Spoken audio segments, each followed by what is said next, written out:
ఇలాంటి ఘటన ఇంతకు ముందు విశాఖపట్నంలో జరిగితే, ఇలాంటి ఇంచుమించు ఘటనే జరిగితే గ్యాస్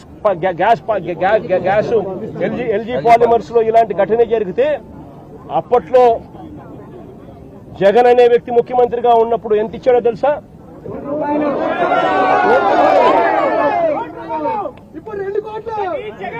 జగన్ అనే వ్యక్తి ₹1 కోటి ఒక్కొక్కరికి ఇచ్చి ఆ కుటుంబాలను ఆదుకున్నారు.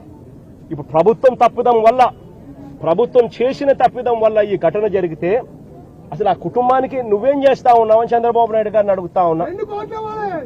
ఒకటే చెప్తా ఉన్నా, వీళ్ళు ఇచ్చినా ఈకపోయినా గాని చనిపోయిన ఈ కుటుంబాలకు గుర్తు పెట్టుకుని మళ్లీ మేము అధికారంలోకి వచ్చిన తర్వాత ఈ కుటుంబాలకు ఆ ₹1 కోటి బ్యాలెన్స్ వీళ్ళు ఇచ్చినారు.